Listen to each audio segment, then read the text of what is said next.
Hello, so today I want to talk to you guys about how to use Seesaw. I'm going to be working with the students on how to do this the first week of school, but I also just wanted to make a quick video that the students can go back and reference or that the parents can reference if needed.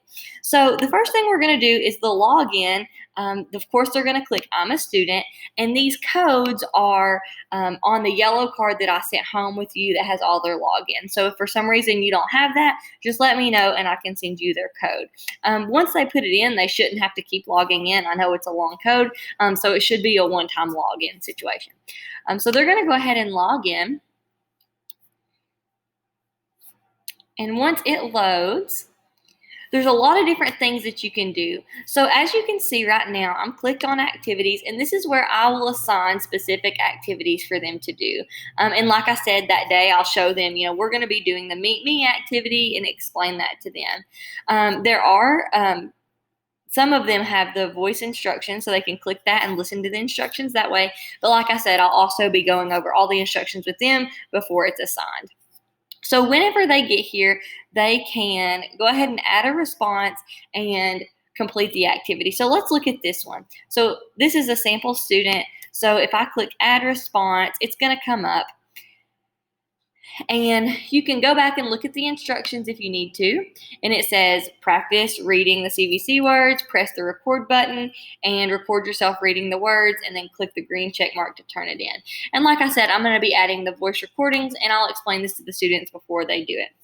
So for this sample, the students would click the record button, read the words, and then turn it in over here. The one thing that I really do love about Canvas is they have multiple things they can do. So it's already on the crayon, so if they needed to write on something, they can do that. They can add text if they need to do that. And so there's just a lot of options that they can use on this. So let's go back. We would turn that in right here, but we're just going to delete it because it was just a practice.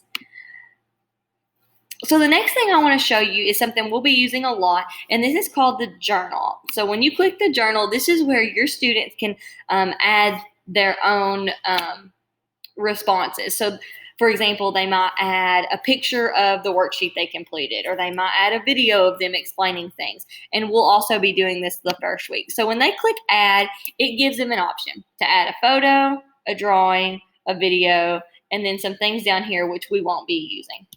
So the first one is a photo. So if, for example, if they complete a worksheet, they can hold it up, take a picture of it, and it submits that worksheet to me, and so I can grade it and I can see what they're doing. So we will be using that a lot in my classroom.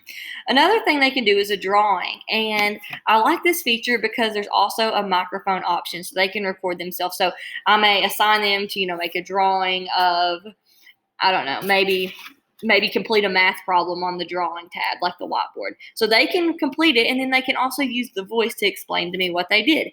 Like I said, you can always still use the marker, and you also have the text if you need to do that.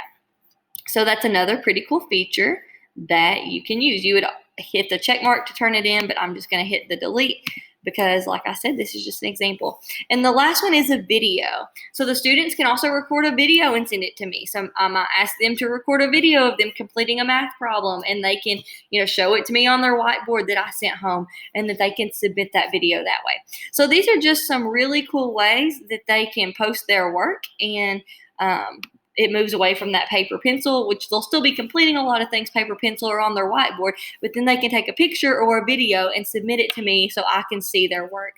And like I said, that's under the journal tab. So all that's under the journal tab. You click add, and that comes up. Just recapping, the activities are all under the activities tab, and all of those come up. And like I said, I'll be telling them which one that we're going to be working on. And then you have the inbox, which is the students or the parents can message in Seesaw, which is a pretty cool feature.